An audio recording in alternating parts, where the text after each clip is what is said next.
Hey, good Monday morning. Monday morning. Yeah, the sun is out. We had some thunderstorms earlier this morning. I think that's probably going to happen later on the afternoon too. I hope everybody has a great day. And I just want to remind you that we're going through a storm, right? We're going through a storm. Other people compared it to a wilderness adventure when you read the Old Testament, in the book of Exodus. The Israelites went through the wilderness to get to the promised land.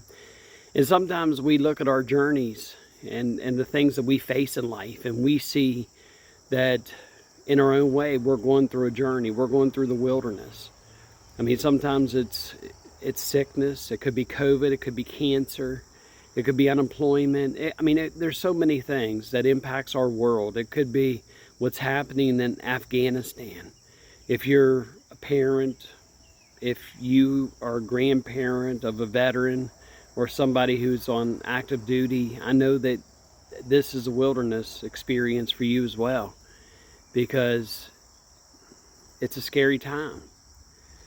But in the Bible, when the Israelites returned from exile in Babylon, when they returned from exile, in the book of Nehemiah chapter 19, Ezra stands up and he begins to remind the people that no matter what their ancestors have gone through, no matter what they have gone through, God has been with them every step of the way. And sometimes we get frustrated. Sometimes we find ourselves asking the question, God, where are you? Especially when life is so difficult. I remember whenever my mom was fighting cancer back in 2000 and 2001. I would find myself asking God, where are you?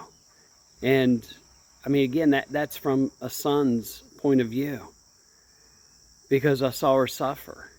And I hate to watch anybody suffer, but especially when it's somebody that you love.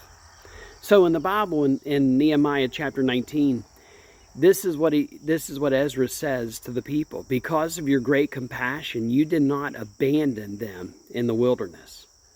Do you see that? The promise. And Ezra's reminding the people that came back to Jerusalem. The walls are being rebuilt. And he says, in your great compassion, because of your great compassion, you did not abandon them in the wilderness. And see, that's how God is. God is a compassionate God. And we don't hear that enough. We don't hear that enough because we hear all the judgments and so forth. But Ezra wasn't using judgment. Ezra was using God's compassion and recalling how God has been with him every step of the way. He continues. He says, by day the pillar of cloud did not fail to guide them on their path, nor the pillar of fire by night to shine on the way that they were to take. And so day and night, God's presence led the people. And I think the same thing is true for us today. If we would only listen, if we would only follow.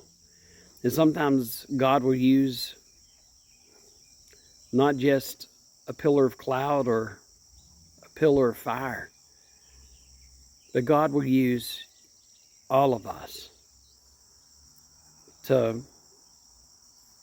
help, share, love, and show that compassion that we read about in the scriptures.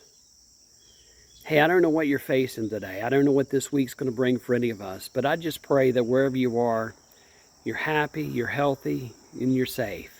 This is Pastor Bill from St. Luke's United Methodist Church, Harrisville, West Virginia, Ritchie County, West Virginia.